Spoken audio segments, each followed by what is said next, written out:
Social Democratic Party of India என்ற SDP கட்சி நடத்தும் UAPA என்ற கருப்பு சட்டத்தை மத்திய அரசே திரும்ப பெறு, அப்பாவிகளை விடுதலை செய் என்ற வீர முழக்கத்தோடு இந்த பொதுக்கூட்டம் நடந்து கொண்டிருக்கின்றது.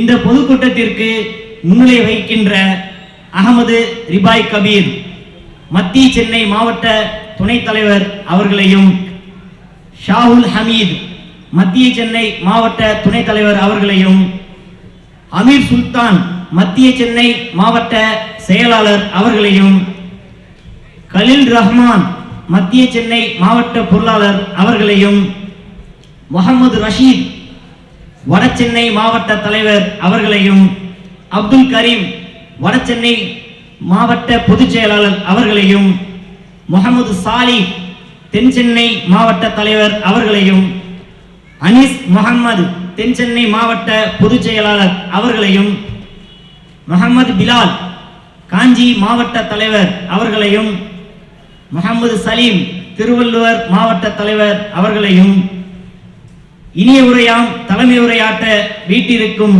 நமது மத்திய சென்னையின் மாவட்ட தலைவர் முகமது நாசிம் அவர்களையும், துவக்குரையாற்ற வீட்டிற்கும் ரத்தினம் அண்ணாச்சி நமது கட்சியின் மாநில செயலாளர் அவர்களையும், மேலும் அண்ணனுக்கெல்லாம் அண்ணன் அமீர் அம்சா மாநில செயலாளர் அவர்களையும், கண்டன உரையாற்றுவதற்காக வருகை தந்திருக்கும் நமது பாப்புலர் ஃப்ரண்ட் ஆஃப் இந்தியா அமைப்பின் மாநில தலைவர் AS இஸ்மாயில் அவர்களையும், செந்தமிழர் சீமான் பொதுச் செயலாளர் நாம் தமிழர் கட்சி அவர்களையும், நமது இனிய தலைவரான அன்பு தலைவரான சோசியல் டெமோக்ராட்டிக் பார்ட்டி ஆஃப் இந்தியாவின் மாநில தலைவர் KKSM தெஹலான் பாக்கவி அவர்களையும், தீர்மானம் வாசிப்பதற்காக வீட்டிற்கும் ராயல் கரீம் மாவட்ட செயலாளர் மத்திய சென்னை மாவட்டம் அவர்களையும், நன்றியுரையாற்ற வீட்டிற்கும் பாத்திமா ஸ்டீல் மொய்தீன் மாவட்ட துணைத் தலைவர் மத்திய சென்னை அவர்களையும், மேலும் வடசென்னை தென் சென்னை மாவட்ட மற்றும் தொகுதி மற்றும் வட்டம் ஆகிய நிர்வாகிகளையும், உயிருக்கு மேலான என்னருமை சோசியல் டெமோக்ராட்டிக் பார்ட்டி ஆஃப் இந்தியாவின் செயல் வீரர்களையும் பொதுமக்களையும் வருக வருக வரவேற்ற எனது உரையை முடிவு செய்கிறேன்.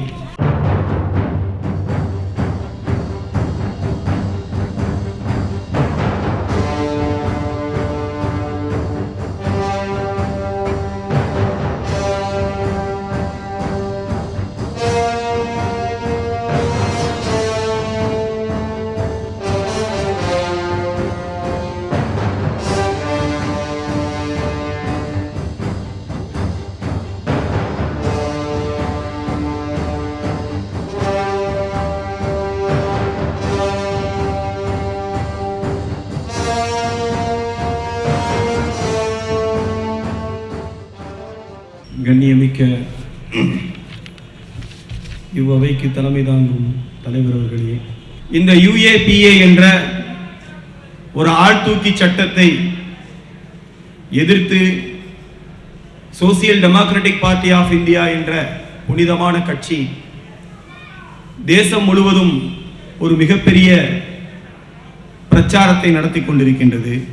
UAPA என்ற ஒரு சட்டம் ஏன் போடப்பட்டது, எதற்காக போடப்பட்டது, இதனுடைய நோக்கம் என்னவென்றால் என்பதையெல்லாம் பற்றி விரிவான முறையிலே பேசுவதற்காக நம்முடைய தலைவர்கள் அமர்ந்திருக்கின்றார்கள்.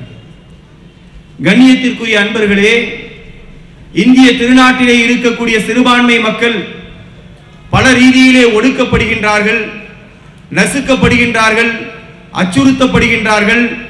இந்த நாட்டிலே வாழ்வதற்கான உரிமைகள் எல்லாம் மறுக்கப்படுகின்றது என்றால் அது நிச்சயமாக உண்மையான ஒரு கருத்தாகத்தான் இருக்கின்றது. எந்த அளவிற்கு இவர்களுக்கு இங்கே உண்பதற்கு உணவில்லையோ, உடுத்துவதற்கு உடை இல்லையோ, இருப்பதற்கு இடமில்லையோ, பேசுவதற்கு பேச்சுரிமை இல்லையோ, அதே போன்று காவல்துறையினாலும் சட்டத்தின் அடிப்படையிலேயும் இந்தியா சுதந்திரம் வாங்கியது முதல் இன்று வரை சிறுபான்மை மக்கள் நசுக்கப்படுவதை நாம் வரலாறுகளிலே பார்த்துக் கொண்டிருக்கின்றோம். எந்த சட்டங்களை எடுத்துக்கொண்டாலும் நாட்டினுடைய ஒற்றுமைக்காக என்று சொல்லப்படும், தீவிரவாதத்தை ஒடுக்குவதற்காக என்று சொல்லப்படும், மக்களை பாதுகாப்பதற்காக என்று சொல்லப்படும். ஆனால் இந்த சட்டங்கள் இறுதியாக யாரை குறிவைக்கும் என்றால் சிறுபான்மை மக்களை தான் குறிவைக்கும். தடாவாக இருக்கட்டும், பொடாவாக இருக்கட்டும், UAPAவாக இருக்கட்டும், தேசிய பாதுகாப்பு சட்டமாக இருக்கட்டும், எதுவாக இருந்தாலும் யார் உரிமை பறிக்கப்பட்டு எங்களுக்கு உரிமை கிடைக்காதா என்று துடித்துக் கொண்டிருப்பார்களோ அந்த அப்பாவி மக்களை பார்த்துத்தான் இந்த சட்டங்கள் எல்லாம் பாய்வதை நாம் கண்கூடாக பார்த்து கொண்டிருக்கின்றோம். 1985 தடா என்ற ஒரு சட்டம் வந்தது. இந்த சட்டம் ஏன் கொண்டு வரப்பட்டது? இந்தியாவிலே இருக்கக்கூடிய அநியாயங்களையும் அட்டூழியங்களையும் ஒழிப்பதற்காகவா? இல்லை. சீக்கியர்கள் என்று சொல்லப்படக்கூடிய சிறுபான்மை மக்களுக்கு எதிராகத்தான் இந்த தடா என்ற சட்டம் கொண்டு வரப்பட்டது. சீக்கிய தீவிரவாதத்தை ஒடுக்க வேண்டும் என்பதற்காக தட்டி கேட்பதற்கு யாருமே இல்லாத சூழ்நிலையிலே சீக்கிய மக்கள் அல்லோல கல்லோலப்பட்டு கொண்டிருக்கும் பொழுது இந்த தடா என்ற சட்டம் வந்தது. கிட்டத்தட்ட 77,500 பேர் இந்த தடாவிலே கைது செய்யப்பட்டார்கள். ஆனால் இவர்களிலே பல்லாயிரக்கணக்கான பேர் அப்பாவிகளாகத்தான் இருந்தார்கள். கேட்பதற்கு ஆள் இல்லை. ஏன்? அவர்கள் சிறுபான்மை மக்கள், அவர்களுக்காக குரல் கொடுப்பதற்கு யாருமே இல்லை. 77,500 பேர் கைது செய்யப்பட்டதிலே 1000-லே ஒருவர் தான், ஒரே ஒரு சீக்கியர் தான் குற்றவாளியாக இருந்தார். மற்ற எல்லோருமே நிரபராதிகளாகத்தான் இருந்தார். இப்படி அநியாயமான முறையிலே ஆழ்தூக்கி சட்டத்திலே சிறுபான்மை மக்களை குறிவைத்துத்தான் ஆளக்கூடிய காங்கிரஸாக இருக்கட்டும், ஆண்டு முடித்த பிஜேபியாக இருக்கட்டும், இந்த இரண்டு பேருமே செயல்பட்டு கொண்டிருப்பதை நாம் கண்கூடாக பார்த்துக் கொண்டிருக்கின்றோம். தடா என்ற சட்டத்தை அநியாயமாக எப்படி சீக்கியர்கள் மீது பிரயோகித்தார்களோ அதே போன்று பொடா என்ற ஒரு சட்டத்தை கொண்டு வந்தார்கள். இந்த சட்டம் ஏன் கொண்டு வரப்பட்டது? 2001 இந்திய பாராளுமன்றம் தாக்கப்பட்டது. அந்த நேரத்திலே பொடா என்ற சட்டம் கொண்டு வரப்பட்டது. கொண்டு வரப்பட்டு கிட்டத்தட்ட பல்லாயிரக்கணக்கான முஸ்லிம்கள் சிறுபான்மையினர் என்ற காரணத்தினால் அங்கே கைது செய்யப்பட்டார்கள். அதே போன்று தமிழர்களுக்காக குரல் கொடுத்த ஒரு சில பெரும் பெரும் தலைவர்கள் எல்லாம் அதிலே கைது செய்யப்பட்டார்கள். யார் சிறுபான்மையினாக இருக்கின்றார்களோ, யாருடைய குரல் ஒலிக்கவில்லையோ அவர்கள் எல்லாம் குறிவைத்து கைது செய்யப்பட்டார்கள். ஆனால் பாராளுமன்ற தாக்குதல் ஏன் நடந்தது? அதை யார் நடத்தினார்கள்? அதை நடத்துவதற்கு காரணமாக இருந்தவர்கள் யார் என்று ஆய்வு செய்து பார்க்கும் பொழுது பாராளுமன்ற தாக்குதல் எதற்காக நடந்தது என்றால் சவப்பட்டியினுடைய பிஜேபியின் சவப்பட்டியின் ஊழலை மறைப்பதற்காகத்தான் பாராளுமன்ற தாக்குதலை நடத்தினார்கள். சவப்பட்டி ஊழல் மறைந்து விட்டது. அப்பாவி மக்கள் கைது செய்யப்பட்டார்கள். பல்லாயிரக்கணக்கான பேர் கைது செய்யப்பட்டார்கள். 10 வருடங்கள், 15 வருடங்கள், 16 வருடங்கள் எந்த கேள்வியும் இல்லாமல் உள்ளே சிறுபான்மை மக்கள் வாடிக்கொண்டிருந்தார். இதையெல்லாம் கேட்பதற்கு ஆள் இல்லை. இப்பொழுது இந்த காங்கிரஸ் கவர்மெண்ட் என்ன செய்கின்றது என்றால் UAPA என்று சொல்லப்படக்கூடிய ஒரு சட்டத்தை கொண்டு வருகின்றது. இந்த சட்டத்தை பொறுத்தவரை எவ்வளவு கொடூரமானது என்றால் நண்பர்களே, ஆங்கிலேயர்கள் உருவாக்கிய ஒவ்வொரு ஆழ்தூக்கி சட்டத்திற்கும் நிகரான ஒரு சட்டம் தான் இந்த UAPA என்ற ஒரு சட்டம். யாரெல்லாம் இவர்களுக்கு பிடிக்கவில்லையோ, யாரெல்லாம் சிறுபான்மை மக்களோ, யாரெல்லாம் இப்படி மேடை போட்டு இவர்களுடைய நெஞ்சை காட்டி கையை உயர்த்தி நீங்கள் குற்றவாளிகள், நீங்கள் தீவிரவாதிகள், நீங்கள் பயங்கரவாதிகள் என்று சொல்வார்களோ அவர்களை எல்லாம் என்ன செய்கின்றார்கள்? இந்த ஆழ்தூக்கி சட்டத்திலே தூக்கி போடுகின்றார். நியாயத்தை கேட்பதற்கு நாட்டிலே யாரும் இல்லை. ஆளக்கூடிய காங்கிரஸாக இருக்கட்டும் அல்லது பிஜேபியாக இருக்கட்டும், இந்த இரண்டு பேருமே ஒரே குட்டையில் ஊறிய மட்டைகள் தான். இவர்கள் இரண்டு பேருமே பாசிச பயங்கரவாதிகள் தான். இதைத்தான் ஆஷிஷ் கேத்தான் அழகான முறையிலே சுட்டிக்காட்டினார். குஜராத்துடைய கலவரம் நடக்கின்றது. பல்லாயிரக்கணக்கான முஸ்லிம்கள், தலித் பெண்கள் எல்லாம் கற்பழிக்கப்படுகின்றார்கள், கொல்லப்படுகின்றார்கள். இந்த அளவிற்கு அநியாயம் நடந்த அந்த ஒரு விஷயத்தை ஆஷிஷ் கேத்தான் என்ற ஒரு தெஹல்காவினுடைய பத்திரிகையாளர் என்ன செய்கின்றார்? படம் எடுக்கின்றார்.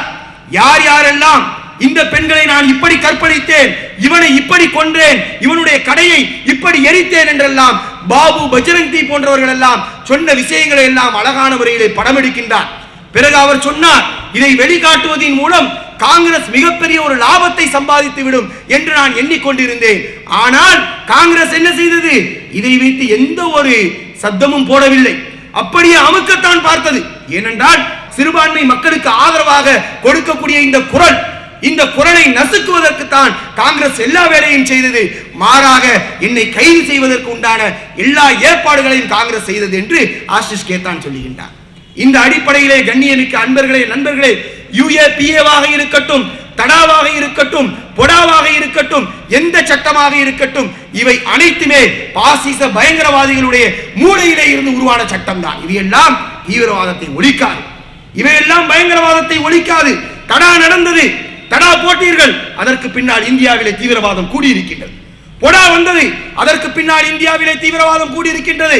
UAPA வந்திருக்கின்றது, இதற்கு பின்னாலும் இந்தியாவிலே தீவிரவாதம் கூடிக்கொண்டுதான் இருக்கும். காரணம், தீவிரவாதத்தை செய்பவர்கள் கிறிஸ்தவர்கள் அல்ல, முஸ்லிம்கள் அல்ல, தலித்துகள் அல்ல, நல்ல நடுநிலை உள்ள இந்துக்கள் அல்ல, பாசிச பயங்கரவாதிகள். அவர்களுக்கு எதிராக சட்டங்கள் என்று வருமோ அன்றுதான் இந்திய திருநாடு தீவிரவாதத்திலே இருந்து பாதுகாக்கப்படுமே தவிர, அதை விட்டுவிட்டு போடக்கூடிய சட்டம் சிறுபான்மை மக்களின் மீது வைக்கக்கூடிய குண்டுகள் எல்லாம் BJP RSS பயங்கரவாதிகள் குண்டை வைக்கின்றார்கள், ஊரை விட்டு ஓடுகின்றார்கள். பெங்களூரிலே நடந்த குண்டுவெடிப்பாக இருக்கட்டும் அல்லது ஹைதராபாத்திலே நடந்த குண்டுவெடிப்பாக இருக்கட்டும், ஹெலிகாப்டருடைய ஊழலை மறைப்பதற்காக ஹைதராபாத்திலே குண்டுவெடிப்பு நடக்கின்றது. BJP வெற்றி பெற வேண்டும் என்பதற்காக பெங்களூரிலே குண்டுவெடிப்பு நடக்கின்றது. BJP சவப்பட்டி ஊழல் மறைக்கப்பட வேண்டும் என்பதற்காக பாராளுமன்றம் தாக்கப்படுகின்றது. இப்படி குண்டுவெடிப்புகளாக இருக்கட்டும், தீவிரவாத செயலாக இருக்கட்டும், அதை செய்யக்கூடியதெல்லாம் அபினவ் பாரத்தும் RSS பயங்கரவாதிகளும் தான் இதை செய்து கொண்டிருக்கின்றார்கள். ஆனால் இன்று இருக்கக்கூடிய உளவுத்துறை உண்மையை அப்படியே மறைத்து அப்பாவிகளையும் சிறையிலே வாழக்கூடிய மக்களுக்காக குரல் கொடுக்கக்கூடிய நல்ல உள்ளம் கொண்டவர்களையும் உள்ளே கொண்டு போய் வைத்து அடித்து ஒடித்து அவருடைய கால்களை எல்லாம் உடைத்து உண்மையை ஒத்துக்கொள் என்று மனித வேட்டை நடத்தி கொண்டிருக்கின்றார்கள். இதை SDP பார்த்துக் கொண்டு ஒருபோதும் இருக்காது என்பதை மட்டும் இந்த கூட்டத்தின் வாயிலாக தெரிந்து கொள்கின்றேன். சட்டத்தை வைத்து எங்களை மிரட்ட பார்க்கின்றீர்களா? துப்பாக்கின் முனையிலே நின்றாலும் சரி, 1000 உயிர்களை நாங்கள் இழந்தாலும் சரி, SDP லட்சக்கணக்கான தொண்டர்கள் இந்த அநியாயங்களையும் அட்டூழியங்களையும் எதிர்த்து கேட்பதற்காக தயாராக இருக்கின்றார்கள் என்பதை மட்டும் இந்த காவல்துறையும் நீதித்துறையும் பாசிச பயங்கரவாத பாஜகவும் காங்கிரசும் மறந்துவிட வேண்டாம் என்பதை கேட்டுக்கொண்டு என்னுடைய உரையை முடித்துக் கொள்கின்றேன். நன்றி.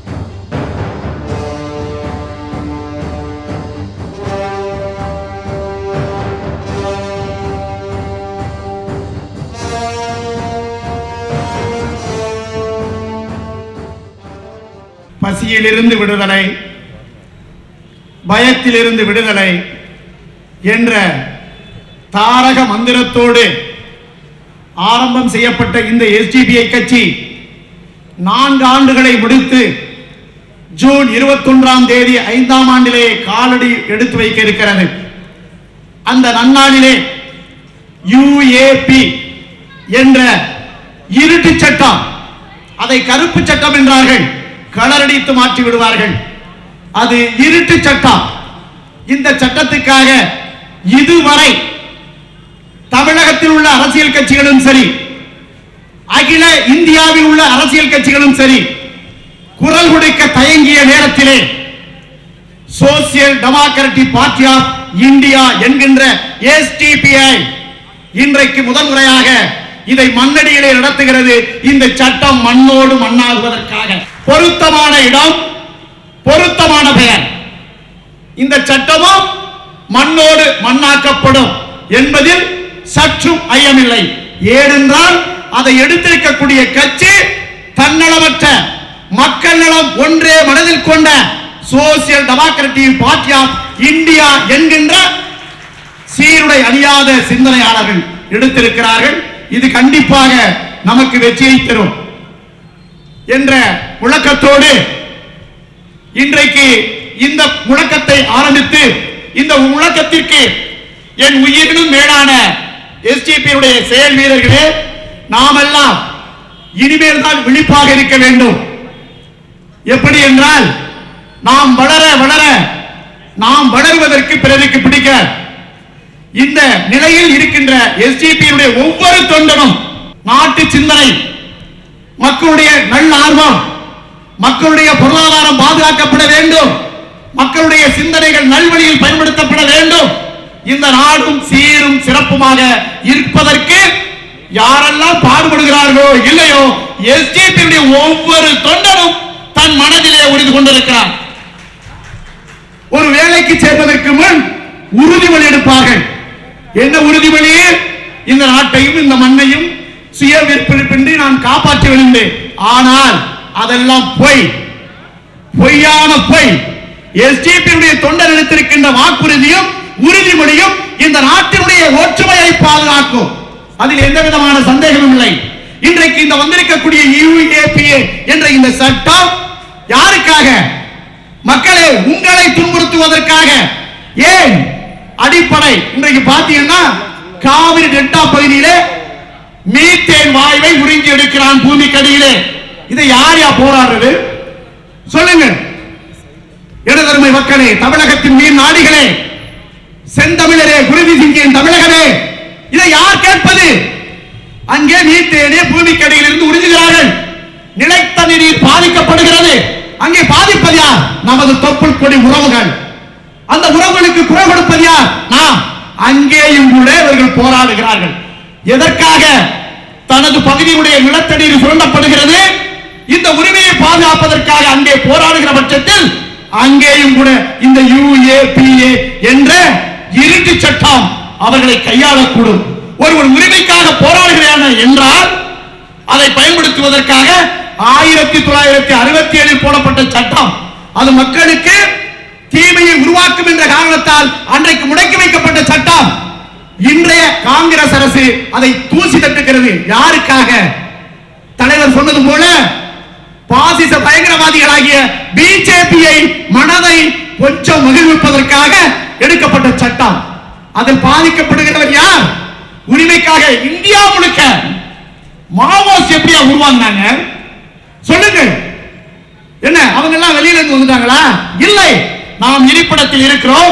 இந்த இருப்பிடத்திற்கு ஒரு பாதுகாப்பு இல்லை என்றால் அங்கே உரிமைக்காக போராடுவோம். ஒரு மண்புழு கூட தன் உயிரை காப்பாற்றுவதற்கு போராடுகிறது. இதை நான் காலையில் கண்ட உண்மை எனக்கு தெரியும். இருந்தாலும் காலையில் ஒரு மண்புழு எடுத்து வெளியே போட்டேன் வீட்டில இருந்து. அது தன் உயிரை காப்பாற்றுவதற்கு என்ன போராடியது? 6 அறிவு படைத்த மனிதன் ஏன் உரிமைக்காக போராட கொடுக்காது? இந்த நாட்டினுடைய உரிமைக்காகவும் தன் மக்களுடைய வாழ்வாதாரத்திற்காகவும் போராடுகிற மனிதர்கள் மீது, மக்கள் மீது, இந்த நாட்டினுடைய மக்களை இந்த நாட்டினுடைய சட்டத்தை கொண்டு முடக்குவது, அடக்குவது எந்த விதத்தில் நியாயம்? சற்று சிந்தித்து பார்க்க வேண்டும். இன்றைக்கு இருக்கக்கூடிய கட்சிகளுக்கு ஓட்டு தாயா முக்கியம். என்ன முக்கியம்? ஓட்டு தான் முக்கியம். ஆனால் Social Democratic Party of India இதே தொகுதியில் நின்றது வெற்றிக்காக இல்லை, பிறரை தோற்கடிக்க வேண்டும், மக்கள் கொள்கை இல்லாதவர்களை தோற்கடிக்க வேண்டும் என்பதற்காக இதே துறைமுக தொகுதியில் நின்று வாக்குகளை பெற்றது. எத்தனை கட்சிகள் எதிர்பார்த்தன? எத்தனை கட்சிகள் மூக்கு மேல் விலை வைத்து பார்த்தன? ஆஹா, எங்கிருந்து இந்த பிரச்சாரத்தை செய்கிறார்கள்? எங்கிருந்து இளைஞர் பட்டாளம் வருகிறது என்றெல்லாம் தேடினார்கள், நாடினார்கள்.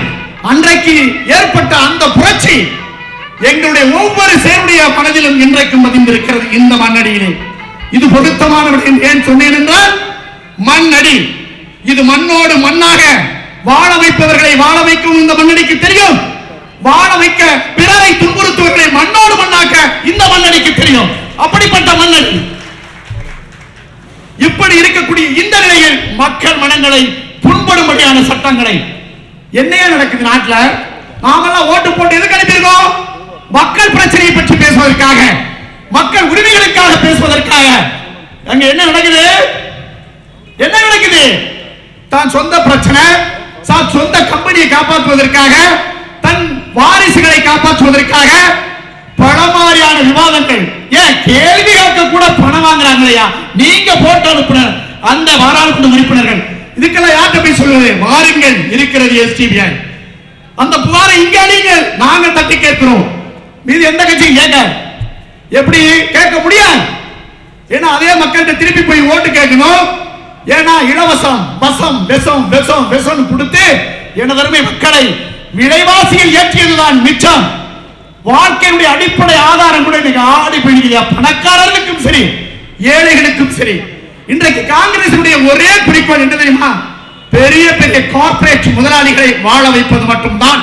இன்னைக்கு கூட பாருங்க, பெட்ரோலியத்துறை மந்திரியவே மிரட்டியிருக்காயா, ஆயில் நிறுவனம் வெளிநாட்டில இருந்து இறக்குமதி செஞ்சு ஆகணும். அவர் சொல்றாரு. அப்ப என்ன பாதுகாப்பு இருக்கிறது சொல்லுங்கள்? இந்திய தேசத்திலே இந்த சாதாரண மக்களுக்கு என்ன பாதுகாப்பு இருக்கிறது? ஒரு மந்திரிய கார்ப்பரேட் நிறுவனத்துடைய முதலாளிகள் ஒன்று கூடி மிரட்டுகிறார்கள் என்றால் இந்திய திருநாட்டுடைய சட்டம் ஏன் அவங்க மேல பாயல? சாதாரண ஏழை எளிய மக்கள் அவங்க மேல பாயல. என்ன காரணம்? பணம், பணம், டப்பு, மணி. இப்படி இருக்கக்கூடிய இந்த சூழலை மாற்ற வேண்டும். எனது அருமை மக்களே, நீங்கள் எல்லாம் ஒன்று திரண்டு ஓரடியாக எத்தனையோ நாடுகள் பார்த்தீங்கன்னா புரட்சி, அந்த நாட்டினுடைய எத்தனையோ புரட்சிகள் காரணங்களுக்காக நடைபெற்றுக் கொண்டிருக்கிறது. நாம் திருப்பி ஒரு காலனி ஆதிக்கத்தின் அடிமையில் இருக்கிறோம். கண்டிப்பாக அப்படிப்பட்ட ஒரு சுதந்திர போராட்டத்தை நாம் எல்லாம் எடுக்கக்கூடிய சூழ்நிலை வருமோ என்ற ஒரு அச்சமும் இருக்கிறது.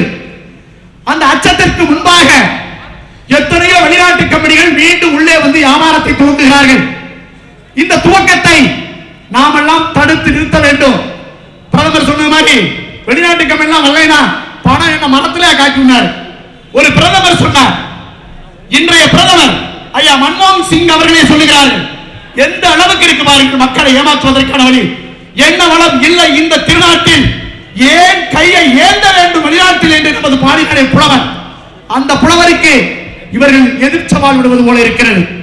இந்த நாட்டில் இல்லாத கனிம வளமும் இல்லை, செல்வ செழிப்பும் இல்லை. அத்தனையும் இன்றைக்கு ஆண்ட அரசியல்வாதிகளுடைய கைகளிலே முடங்கி கிடக்கிறது. அவ்வளவு பணமும் செல்வமும் செல்வ செழிப்புகளும். இதையெல்லாம் மீட்டெடுக்க வேண்டும். மீட்டெடுத்து நமது இந்திய தேசத்தை, ஒரு காலத்தில் சுதந்திரத்தை சிவப்பு ரத்தத்தின் மைகளால் எழுதினார்கள். அந்த மையுடைய தலைமுறையை மாற்ற வேண்டும் என்பதால் புதிய தலைவர்கள் உருவாகினார்கள். திருப்பி இவர்கள் செல்லுகின்ற வழியை பார்த்தால் மீண்டும் ஒரு ரத்தம் சிந்தக்கூடிய சிவப்பு மையை பயன்படுத்தக்கூடிய ஒரு வரலாறை கொண்டு வருவார்கள் போல் தெரிகிறது.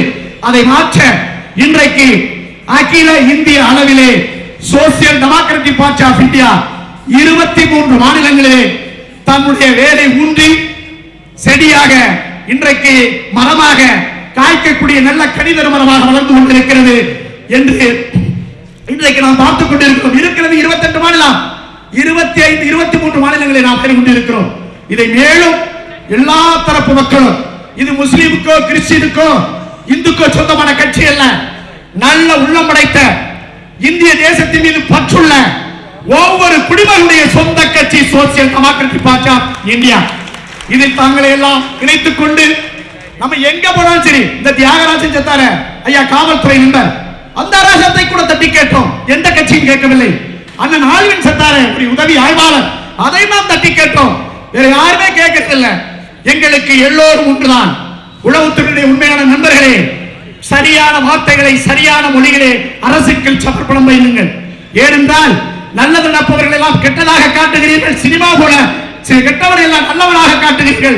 இதை மாற்றி அமைத்து இன்றைக்கு வளரக்கூடிய எஸ்டிபிக்கு உங்களுடைய ஆதரவெல்லாம் இருக்கும் என்ற நம்பிக்கையோடு வேண்டி விரும்பி கேட்டுக்கொண்டவனாய் எனது உரையினை முடித்துக் கொள்கிறேன். ஜெய் ஹிந்த். எல்லா புகழும் இறைவனுக்கே.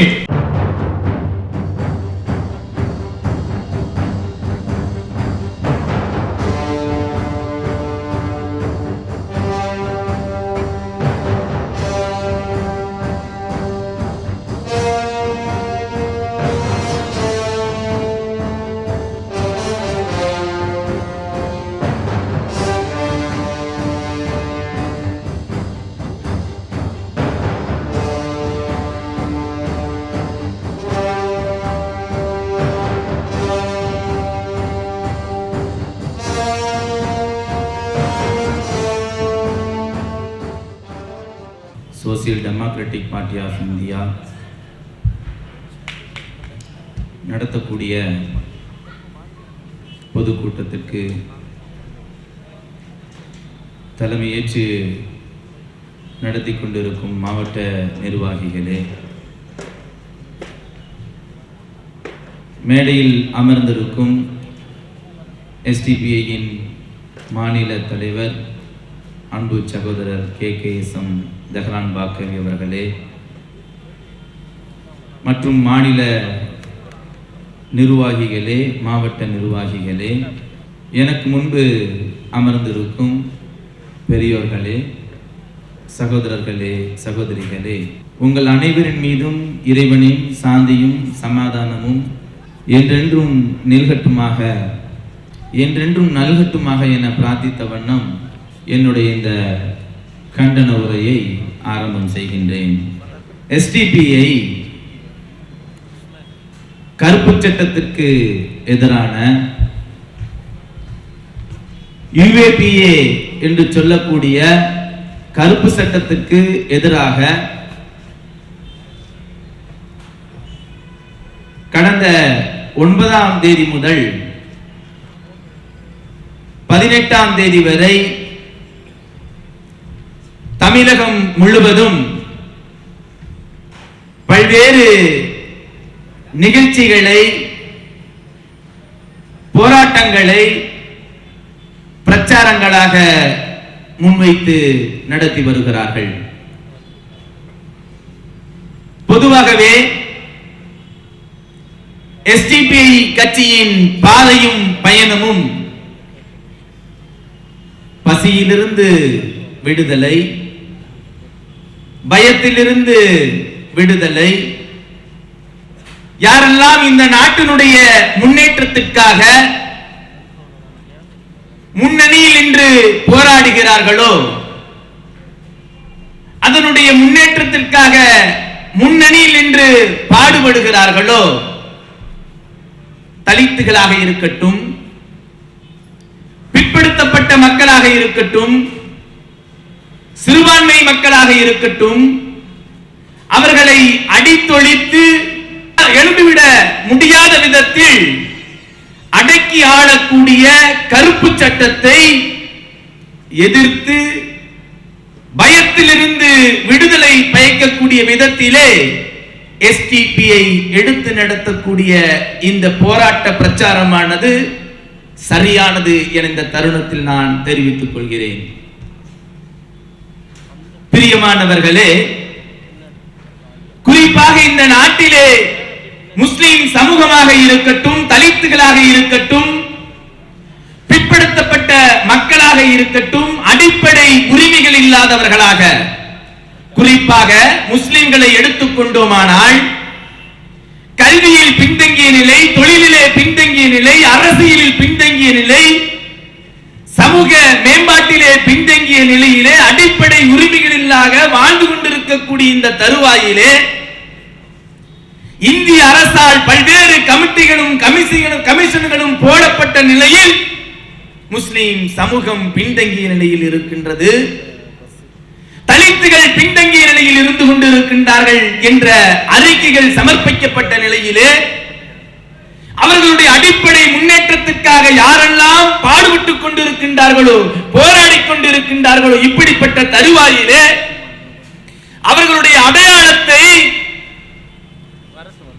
பாதுகாக்கக்கூடிய விதத்தில், அவர்களுடைய அடையாளத்தை உறுதிப்படுத்தக்கூடிய விதத்தில், நாங்கள் எல்லாம் தீவிரவாதிகள் அல்ல, நாங்கள் எல்லாம் பயங்கரவாதிகள் அல்ல, நாங்கள் எல்லாம் அடிப்படைவாதிகள் அல்ல, இந்த நாட்டினுடைய இந்திய குடிமக்கள் இந்த நாட்டினுடைய சுதந்திரத்திற்காக எங்களுடைய உயிர்களையும் எங்களுடைய ரத்தங்களையும் முன்னணியில் நின்று சிந்தியவர்கள் என்று உறுதிப்படுத்தக்கூடிய விதத்திலே முஸ்லிம் சமூகம் தள்ளப்பட்டிருக்கக்கூடிய ஒரு அவல நிலையை பார்த்து வருகிறோம். இந்த நாட்டில் மாவோயிஸ்டுகளை எடுத்துக் கொள்ளுங்கள், தலித்துகளுடைய உரிமைக்காகவும் தலித்துகளுடைய அடிப்படை உரிமைகளுக்காகவும் பாடுபட்டுக் கொண்டிருக்கின்றார்கள். அவர்களை தீவிரவாதிகளாக சித்தரிக்கக்கூடிய விதத்திலே மாவோ தீவிரவாதிகள் என அங்கிருக்கக்கூடிய கிராமத்தில் இருக்கக்கூடிய மக்களை சுட்டுத் தள்ளுகிறார்கள், அவர்களை ஏசுகிறார்கள். இப்படிப்பட்ட ஒரு அவல நிலையிலே இந்தியாவில் வாழ்ந்து கொண்டிருக்கக்கூடிய முஸ்லிம்களும் தலித்துகளும் பிற்படுத்தப்பட்ட மக்களும் இருந்து கொண்டிருக்கின்றார்கள். ஆக யாரெல்லாம் தங்களுடைய இந்த நாட்டினுடைய முன்னேற்றத்திற்காக, இந்த நாட்டினுடைய மேம்பாட்டிற்காக சிறுபான்மை சமூகம், தலித்து சமூகம், பிற்படுத்தப்பட்ட சமூகம் முன்னேற வேண்டும் என்பதற்காக போராட்டங்களை முன்வைக்கின்றார்களோ, அவர்களெல்லாம் தீவிரவாதிகளாக சித்தரிக்கப்படக்கூடிய ஒரு அவல நிலையை பார்க்க முடிகிறது. இப்படிப்பட்ட மக்களை, அடிப்படை உரிமைகளுக்காக போராடக்கூடிய மக்களை தீவிரவாதிகளாக சித்தரிப்பதோடு கருப்பு சட்டங்களால் அவர்கள் கைது செய்யப்படுகிறார்கள், அடக்க முயற்சி செய்கிறார்கள், அவர்களை ஒழித்து கட்ட முயற்சி செய்கிறார்கள். அரசால் முடியவில்லை, நிச்சயமாக முடியாது. ஏன் 1990 தடா என்ற சட்டத்தை கொண்டு வந்தார்கள்? எதை அடிப்படையாக வைத்துக் கொண்டு வந்தார்கள்? 1985 சீக்கியர்களுடைய தாக்குதல்கள் சிறுபான்மையின மக்களை அடக்க வேண்டும் என்பதற்காக சீக்கிய தீவிரவாதம் என்ற அடிப்படையிலே தடா என்ற சட்டத்தை கொண்டு வந்தார்கள். அந்த தடா சட்டம் எந்த அளவுக்கு பாய்ந்தது என்றால் 1992 டிசம்பர் 6 பாபர் மசூதி இடிப்பை தொடர்ந்து முஸ்லிம்கள் மீது பாய்ந்தது. இந்த நாட்டில் தமிழகத்திலே தமிழர்கள் மீது பாய்ந்தது. இப்படி தொடர்ந்து பாய்ந்தது. அந்த தடாவினுடைய ஆய்வின் அடிப்படையில், தடாவில் கைது செய்யப்பட்டவர்களை ஆய்வு செய்ததன் அடிப்படையில் பார்க்கக்கூடிய நேரத்தில் தடா வழக்கில் கைது செய்யப்பட்டவர்கள் எல்லாம் பொய்யால் புனையப்பட்டவர்கள் என்ற செய்தி வெளிவந்தது. சமூக ஆர்வலர்கள், முஸ்லிம்கள் எல்லோரும் போராடினார்கள். 1996 நரசிம்மராவ் அரசு தடாவை திரும்ப பெற்றது.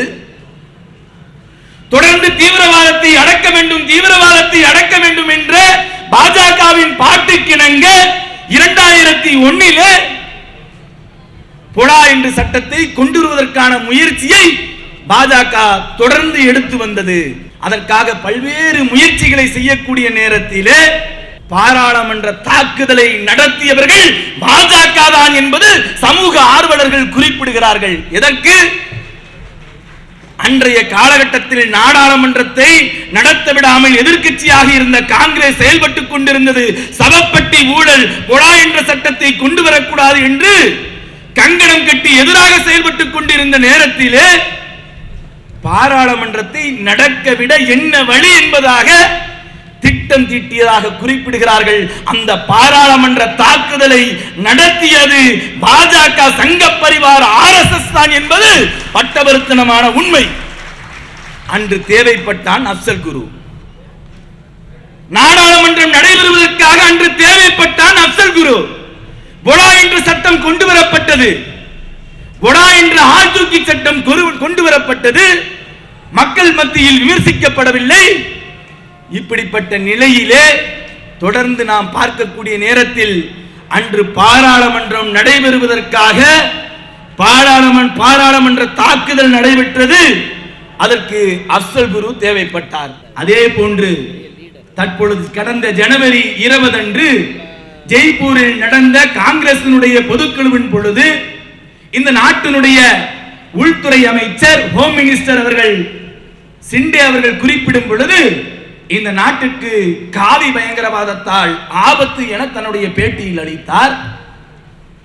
தொடர்ந்து சங்க பரிவார RSS கும்பல், RSS எப்படி குறிவைப்பீர்கள் என நாங்கள் பாராளுமன்றத்தை நடத்த விட மாட்டோம் என அறிக்கை விட்டு ஆங்காங்கே பிரச்சனையை ஏற்படுத்தக்கூடிய நேரத்தில் யாரும் எதிர்பாராத சூழ்நிலையில், எந்த விதிமுறைகளும் பின்பற்றாத நிலையிலே அப்சல் குரு அவர்கள் தூக்கிலிடப்பட்டு கொலை செய்யப்பட்டார்.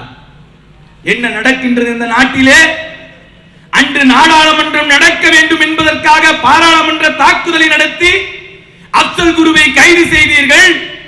சங்க பரிவார பாசிச கும்பலை இனம் காட்டிய காரணத்தினால் நாடாளுமன்றத்தை நடத்த விட மாட்டோம் என அச்சுறுத்தி RSS-ஐ திருப்திப்படுத்துவதற்காக நாடாளுமன்றத்தை நடத்த வேண்டும் என்பதற்காக எந்த விதிமுறைகளும் பின்பற்றாமல் அப்சல் குரு கொலை செய்யப்படுகின்றார் என்றால் எந்த அளவுக்கு இந்த நாட்டிலே அநியாயங்கள் நடத்தப்படுகின்றது. ஒரு குறிப்பிட்ட சமூகத்தை அழித்து ஒழிக்க வேண்டும் என்பதற்காக என்ன சதித்திட்டங்கள், என்னென்ன கருப்பு சட்டங்கள், ஆழ்தூக்கி சட்டங்கள்.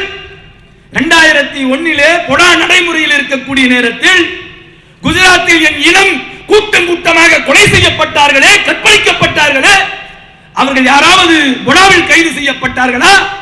250 நபர்கள் கைது செய்யப்பட்டதில் 259 நபர்கள் முஸ்லிம்கள். இப்படி ஒவ்வொரு காலகட்டத்திலும் பார்க்கக்கூடிய நேரத்தில் ஆழ்தூக்கி சட்டமான கருப்பு சட்டம் யாருக்கு பயன்படுத்தப்படுகிறது? முஸ்லிம்களுக்கு பயன்படுத்தப்படுகிறது, தலித்துகளுக்கு பயன்படுத்தப்படுகிறது, பிற்படுத்தப்பட்ட மக்களுக்கு பயன்படுத்தப்படுகிறது.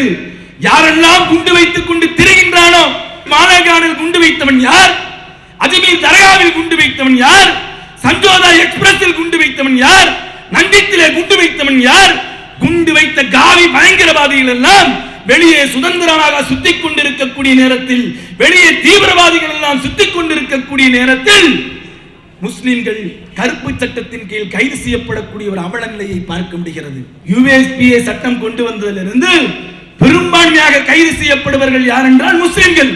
அண்டை மாநிலமான கேரளத்திலே 100 நபர்கள் மீது யுஏபிஏ சட்டத்தின் கீழ் கைது செய்யப்பட்டு இருக்கின்றார்கள். அதில் 92 நபர்கள் முஸ்லிம்கள். சமீபத்திலே பெங்களூர் குண்டுவெடிப்பு வழக்கில் தமிழகத்தை சார்ந்த இளைஞர்களை கொத்தாக எடுத்துக்கொண்டு வடநாட்டுடைய வழிமுறையின் அடிப்படையில் தமிழக காவல்துறை, உளவுத்துறை இணைந்து இருக்கக்கூடிய இஸ்லாமிய இளைஞர்களை கொண்டு போய் பெங்களூருடைய மாநிலத்திலே கொடுத்திருக்கின்றார்கள். ஒன்றும் குற்றம் செய்யாதவர்கள், அவர்கள் யுஏபிஏ சட்டத்தின் கீழ் கைது செய்யப்பட்டு இருக்கின்றார்கள். அது நடத்திய நாடகம் என்பது பட்டவர்த்தனமான உண்மை. யாரெல்லாம் யுஏபிஏ கருப்பு சட்டம் போன்ற சட்டத்தின் கீழ் கைது செய்யப்படுகிறார்களோ அவர்கள் உண்மையான குற்றவாளிகள் அல்ல. நான் ஒரு சில கேள்விகளை கேட்கின்றேன். கைது செய்யப்பட்ட பெங்களூர் குண்டுவெடிப்பிலே கைது செய்யப்பட்ட 11 நபர்களும் தமிழக அரசு, தமிழக காவல்துறை, உளவுத்துறை உண்மையிலே உனக்கு மனசாட்சி இருக்கின்றது என்றால் அவர்கள் பெங்களூர் குண்டுவெடிப்பில் தொடர்புடையவர்களா? உனக்கு குடும்பம் இருக்கின்றது, உனக்கு கோத்திரம் இருக்கின்றது, உனக்கு ஒரு வழிபாடு இருக்கின்றது என்றால், உனக்கு மனசாட்சி இருக்கின்றது என்றால் உண்மையிலே அவர்கள் தொடர்புடையவர்களா? அந்த வழக்கில் சம்பந்தப்பட்ட புகாரி என்பவன் பல்வேறு முறைகளில் சித்திரவதைக்குள்ளாக்கப்பட்டு பல அங்கங்களும் பாதிப்பு சாக்கு வைக்கப்பட்டு இருக்கின்றான். அவன் உடல் உறுப்புகள் எல்லாம் பாதிப்புக்குள்ளாக இருக்கின்றன.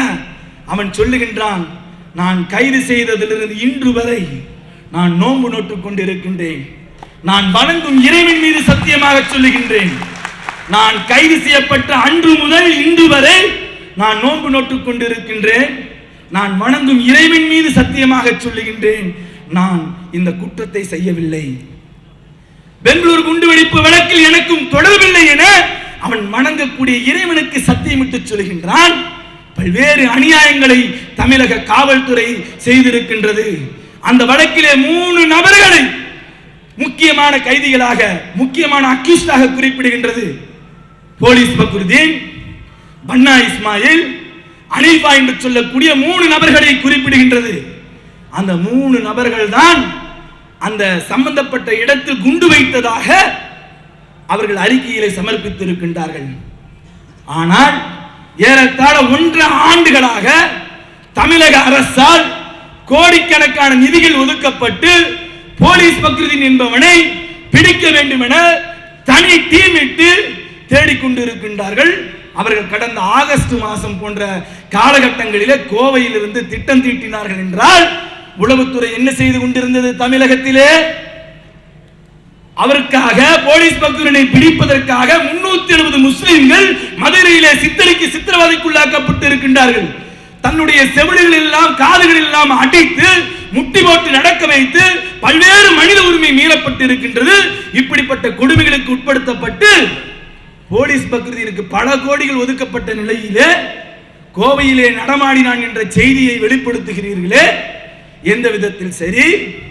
தொடர்ந்து கோவையில் தான் சதித்திட்டம் தீட்டுவதாக சொல்லுகின்றீர்களே, இங்கே இயங்கக்கூடிய SIU, SIC, SPCID, CPCID, SIT, இன்னும் என்னென்ன உளவுத்துறை வேண்டுமோ அத்தனையும் கோவையில் இயங்கிக் கொண்டுதானே இருக்கின்றது. அவர்கள் கண்டுபிடிக்கவில்லையா? பல சந்தேகங்கள் இருக்கின்றன. விஸ்வரூபம் என்ற படத்துக்காக தமிழகத்தில் இருக்கக்கூடிய முஸ்லிம்கள் எல்லாம் கொந்தளித்தார்கள்.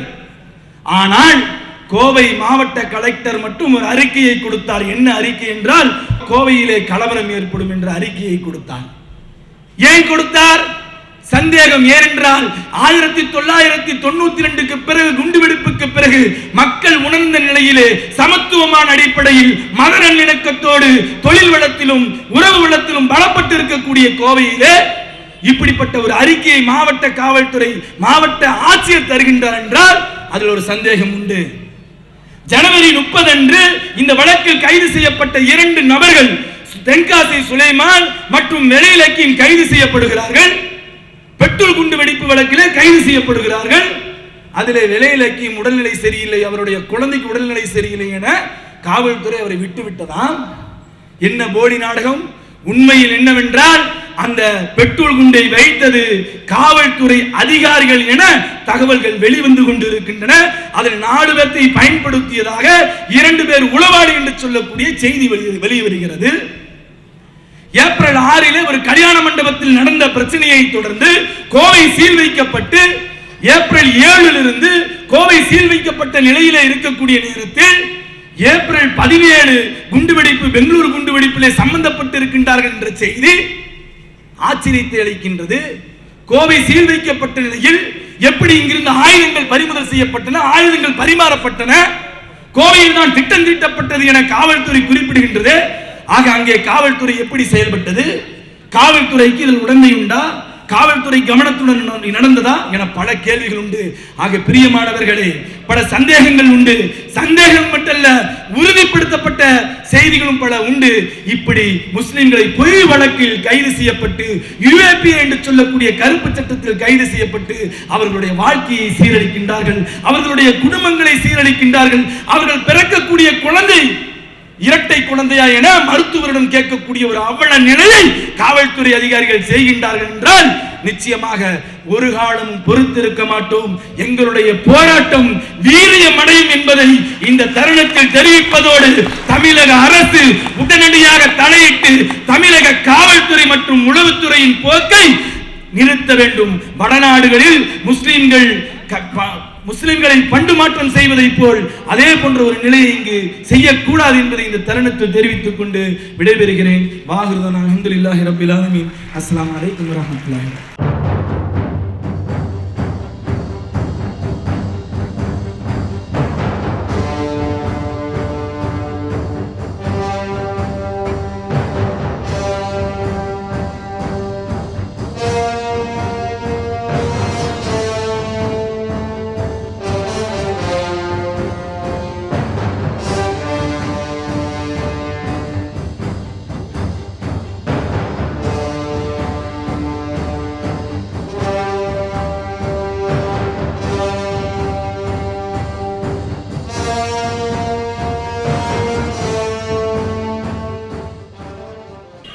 அளவற்ற அருளாளனும் நிகரற்ற அன்புடையோனுமாகிய எல்லாம் வல்ல ஏக இறைவனை போற்றியவனாய், மக்கள் விரோத சட்டமான யுஏபிஏ என்கின்ற கருப்பு சட்டத்தை ரத்து செய்ய வேண்டும், அப்பாவி கைதிகளை விடுதலை செய்ய வேண்டும் என்ற கோரிக்கையை வலியுறுத்தி Social Democratic Party of India SDPI கட்சியின் சார்பாக இந்தியா முழுவதும் மக்கள் மத்தியிலே விழிப்புணர்வை ஏற்படுத்த வேண்டும் என்பதற்காக நடத்தப்படுகின்ற இந்த விழிப்புணர்வு பிரச்சாரத்தின் ஒரு அங்கமாக மத்திய சென்னை மாவட்டத்தின் சார்பாக நடைபெறுகின்ற இந்த பொதுக்கூட்டத்திற்கு தலைமையேற்றுகின்ற மாவட்ட தலைவர் சகோதரர் நாசிம் அவர்களே மற்றும் மத்திய சென்னை மாவட்ட நிர்வாகிகளே, வட சென்னை மாவட்ட நிர்வாகிகளே, காஞ்சிபுரம் மாவட்ட நிர்வாகிகளே மற்றும் நிகழ்ச்சியை சிறப்பு சேர்க்க வேண்டும் என்பதற்காக வருகை தந்து சிறப்புரையாற்றுவதற்காக அமர்ந்திருக்கக்கூடிய நாம் தமிழர் கட்சியின் மரியாதைக்குரிய சகோதரர் சீமான் அவர்களே, தமிழகம் முழுவதெல்லாம் எழுச்சியுடன் இது நாள் வரையிலும் மாவட்ட மாநாடை 11 மாவட்ட மாநாடை சீரும் சிறப்புமாக நடத்திவிட்டு எங்களது யுஏபிஏ கருப்பு சட்டத்திற்காக உரை நிகழ்த்த வருகை தந்துள்ள மதிப்புக்கும் மரியாதைக்கும் உரிய தமிழக போராளி மாநில தலைவர் மரியாதைக்குரிய தஹலான் பாக்கவி அவர்களே, இந்த சட்டம் எந்த ஒரு சட்டமாக இருந்தாலும் அந்த சட்டத்திற்கு எதிராக எஸ்டிபிஐ நடத்துகின்ற போராட்டத்தில் அழைப்பை ஏற்று வருகை தந்துள்ள பெரியோர்களே, சகோதர சகோதரிகளே, மக்களுக்காக இறுதி வரை உறுதியுடன் போராடும் போர்க்குணம் கொண்ட எனதருமை எஸ்டிபிஐயின் முதுகெலும்பான செயல் வீரர்களே, நம் அனைவர்கள் மீதும் ஏக இறைவனின் சாந்தியும் சமாதானமும் என்றென்றும் எப்பொழுதும் நின்று நிலவட்டுமாக என்று பிரார்த்தித்தவனாய் எனதுரைக்கு செல்கின்றேன். ஏற்கனவே எத்தனையோ சட்டங்கள் இருந்து கொண்டிருக்கின்றது. அத்தனை சட்டங்களை வைத்து தீவிரவாதத்தையும் பயங்கரவாதத்தையும் தடுக்க முடியுமா என்றால் தடுக்க முடியும். ஆனால் இடையிடையில் ஆட்சியில் வரக்கூடியவர்கள் அவர்களுக்கு தோதுவான ஒரு சட்டத்தை ஏற்றிக்கொண்டு அப்பாவி மக்களை ஏதாவது ஒரு விதத்தில் ஆழ்த்த வேண்டும் என்பதற்காக இவர்களுடைய ஊழலையும் லஞ்சத்தையும் மறைக்கக்கூடிய வகையில் இது ஏதாவது ஒரு சட்டத்தை கொண்டு வரக்கூடிய செயலை தான் நாம் பார்த்து கொண்டிருக்கின்றோம். ஊழல் என்று சொன்னால் இன்றைக்கு ஊழலுக்கே ஊழலா என்று சொல்லக்கூடிய வகையில் இந்த நாட்டை ஆளக்கூடிய வகையில் ஆண்டு கொண்டிருக்கக்கூடிய பிரதமர் மீதே ஊழல் குற்றச்சாட்டு. ஏற்கனவே எத்தனையோ மந்திரிகள் ஊழலின் காரணமாக பதவிகளை ராஜினாமா செய்திருந்தாலும் இந்த ஊழல் நிலக்கரி ஊழல் என்று சொல்லக்கூடிய வகையிலே 2G அலைக்கற்றை மிஞ்சக்கூடிய வகையிலே 1,86,000 கோடியை விழுங்கி கொண்டிருக்கக்கூடிய ஊழலுக்காக இன்று சிபிஐ விசாரணையை கூட திருத்தக்கூடிய வகையில் அந்த இலாக்காவை சேர்ந்த அஸ்வின் குமார் மினிஸ்டர் அவர்கள் திருத்தியுள்ளார்கள் என்று சொன்னால் இவர்களுடைய ஊழலை மறைப்பதற்காகவும் இவர்களுடைய அட்டூழியத்தை எதிர்ப்பதற்கு திராணியம் இல்லாததற்கு காரணமாகவும் பல சட்டங்களை இவர்கள் ஏற்றுக்கொண்டிருக்கின்றார்கள். இந்த சட்டத்தின் மூலமாக பாதிக்கப்படுகிறவர்கள் தீவிரவாதிகளா பயங்கரவாதிகளா என்று கேட்டால் இல்லை, அப்பாவி முஸ்லிம்களும் தலித்துகளும் இவர்களுக்காக மனித உரிமை ஆர்வலர்களும் தான் பாதிக்கப்படுகின்றார்கள். அந்த வகையிலே பாதிப்புக்கு உண்டாகி கொண்டிருக்கக்கூடிய அப்பாவி முஸ்லிம்களை பற்றியும் ஊழல்களை பற்றியும் இந்த நேரத்தில் நிறைய பேச வேண்டும் என்ற ஆசைகள் இருந்தாலும் நேரமும் கருதி நம்மளுடைய இந்த எதிர்ப்பு கூட்டத்திற்கு இந்த இறையாண்மை தடுக்கக்கூடிய வகையில் இந்த சட்டத்தை ஏற்றக்கூடிய கூட்டத்துக்கு எதிராக உங்களோடு ஆதரவாக இருப்பேன் என்று நம்மளுடைய ரஹ்மத்தாகிய மழையும் ஆதரவாக இருக்கும் காரணமாக நேரம் கருதி ஒரு சில கருத்துக்களை சொல்லி முடிக்கலாம் என்று நினைக்கின்றேன். இப்படி இவர்களுடைய ஊழலை தட்டி கேட்கக்கூடிய மத்திய அரசில் பாராளுமன்றத்திலேயும் நாடாளுமன்றத்திலேயும் அமளிகள் இருந்தாலும் மௌனமே சாட்சியாக இருக்கக்கூடிய ஒரு எங்கெங்கெல்லாம் நாட்டுக்காக நாட்டில் உழைத்த பிரதமர்களுக்காக சிலை வைக்கிறார்கள், ஆனால் நமது நாட்டில் மட்டும்தான் சிலையே ஆட்சி செய்கின்றது. அந்த அளவிற்கு அவலம் நம் நாட்டில் தான் இருக்கின்றது. அடகு கடை அண்ணாச்சி என்று சொன்னால் அதற்கு ஒரு பெரிய கதையை சொல்லி போடலாம். அந்நிய முதலீடை சில்லறை வர்க்கத்தில் அந்நிய முதலீடு இப்படி அனைத்திலுமே அடகு வைத்துக் கொண்டிருக்கக்கூடிய அவல நிலையும் பார்த்து கொண்டிருக்கிறோம். இருப்பினும் இன்றைக்கு கர்நாடகாவில் நடந்த குண்டுவெடிப்பாக இருக்கட்டும், எந்த குண்டுவெடிப்புக்கும் சம்பந்தமே இல்லாத ஒரு சில அப்பாவி முஸ்லிம்களை கைது செய்திருக்கின்றார்கள். ஏற்கனவே கர்நாடகாவிலே பாரதிய ஜனதா ஆட்சி நடந்து கொண்டிருந்த நேரத்திலே உள்ளாட்சி தேர்தலிலே தோல்வியை கண்டதின் காரணமாக அரசியல் ஆதாயம் பெற வேண்டும் என்பதற்காக நடத்தப்பட்ட சதியின் காரணமாக இங்குள்ள அப்பாவி முஸ்லிம்கள் கைது செய்யப்பட்டு இருக்கிறார்கள். அந்த கைது செய்யப்படுவதற்கு முன்பாக கைது செய்யப்பட்டவுடன் சிம் கார்டு ஒன்று கிடைக்கப்பட்டது. அது RSS ஒரு பிரமுகருடைய சிம் கார்டு என்று சொல்லி அந்த காவல்துறை அதிகாரி வாந்தி எடுத்தார். அவர் வாந்தி எடுத்து மறுநிமிடமே வாந்தியை முழுங்கக்கூடிய நிலையும் நாம் பார்த்து கொண்டிருக்கின்றோம். இந்த நிலையில்தான் ஆட்சியாளர்களும் காவல்துறையும் ஒருதலைபட்சமாக நடந்து கொண்டிருக்கின்றார்கள். என்னுடைய சகோதரன் கிச்சான் புகாரி ஜனநாயக முறையிலே சட்ட ரீதியான அப்பாவி முஸ்லிம்களை கைது செய்தவர்களை விடுதலை செய்ய வேண்டும் என்பதற்காக நீதிமன்றத்தில் முறையாக நீதி கேட்டு போராடி கொண்டிருந்தவனை முடக்க வேண்டும் என்பதற்காக முடக்கினது மட்டுமல்லாமல் கரண்ட் சாக்கு கொடுக்கிறாங்க, உயிர் நாடியில மிளகா பொடியை தூவி வேதனைப்படுத்துறாங்க. இந்த நிலையெல்லாம் நாம தடுத்து நிறுத்தணும் சொன்னாக்கா கண்டிப்பாக இவனுக்கு எப்படியோ உங்களுக்கு தாய் தாப்பம் பேர் வச்சா வைப்பாங்க, ஒரு சிலருக்கு ஆடு அறுத்து 1000 பேரை கூப்பிட்டு. அதே மாதிரி எங்கே எது நடந்தாலும் சரி, இந்தியா முஜாஹிதீன் டெக்கான் முஜாஹித் எங்கிட்டு இருந்தா இவனுக்கு வாயில வருமோ தெரியல, இந்த மாதிரி ஏதாவது ஒரு முஜாஹின்னு சொல்லி பேரை வச்சிடறாங்க. இந்த நிலை மாற்றப்பட வேண்டும் என்று சொன்னால் நேற்றைய தினம் வரையும் கடந்த காலம் வரையும் நாம் வாக்களித்துக் கொண்டிருந்தோம். ஆனால் இன்று நமக்கும் வாக்களிக்கக்கூடிய வகையில் நமக்கு மக்களுடைய பேராதரவு இருக்கிறது என்று சொன்னால் இந்த ஆட்சியாளர்களுடைய அநியாயம் இருக்கும் வரை இதெல்லாம் தொடரும் என்பதற்கு எடுத்துக்காட்டாக நடந்து முடிந்த கர்நாடக தேர்தலிலே 11,000 வாக்குகளை மட்டும்தான் பெற்றது பாரதிய ஜனதா. ஆனால் நமது SDP வேட்பாளரோ 29,000 வாக்குகளை பெற்றிருக்கிறார் என்று சொன்னால் ஆளக்கூடிய பாரதிய ஜனதா இறக்கியதும் இன்று காங்கிரஸை ஏற்றியதும் எஸ்டிபிஐ என்பதற்கு இந்த எடுத்துக்காட்டு. இது மாதிரி மக்கள் விரோத போக்கில் ஈடுபட்டு கொண்டு இருக்கக்கூடிய ஆட்சியாளர்களுக்கு எதிராக நீங்கள் நிறைய போராட்டங்களை போராடி கொண்டிருக்கின்றீர்கள். ஆனால் இந்த போராட்டத்திற்கு விடிவு ஆட்சியாளர்கள் திருந்த மாட்டார்கள். உங்களை ஆட்சியில் அமர வைப்போம் என்று மக்கள் நம் மீது கரிசனம், நம் மீது பாசம் வைத்து விட்டார்கள் என்பதற்கு இதுவே எடுத்துக்காட்டு. ஆகையினால் நேரம் கருதி வாய்ப்பளிமைக்கு நன்றி கூறி விடைபெறுகிறேன். நன்றி.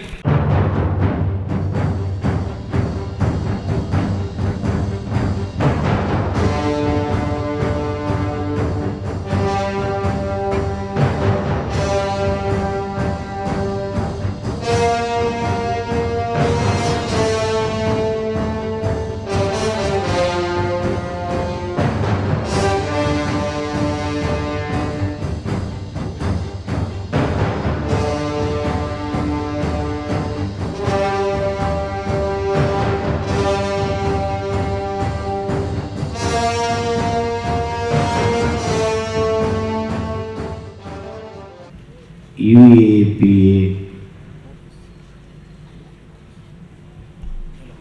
Unlawful Activities Prevention Act என்கிற இந்த கருப்பு சட்டத்தை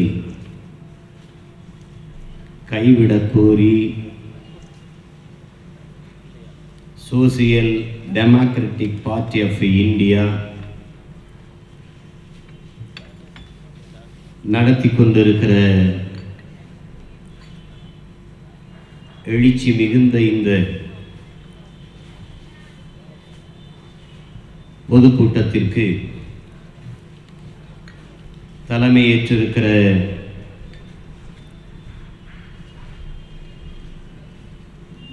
எஸ்டிபிஐயின் கட்சியினுடைய மத்திய சென்னை மாவட்ட தலைவர்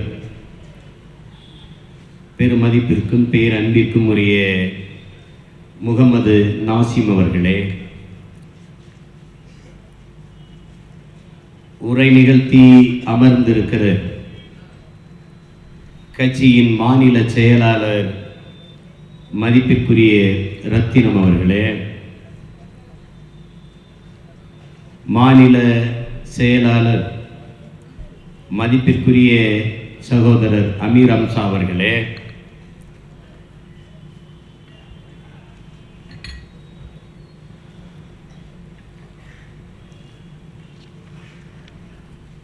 கண்டன உரை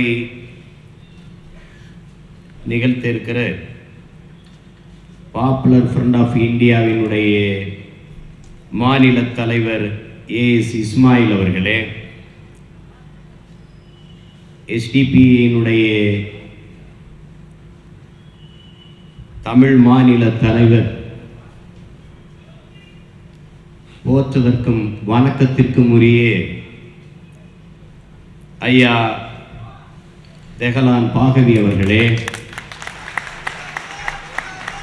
நன்றி உரை நிகழ்த்த இருக்கிற அன்பிற்கினிய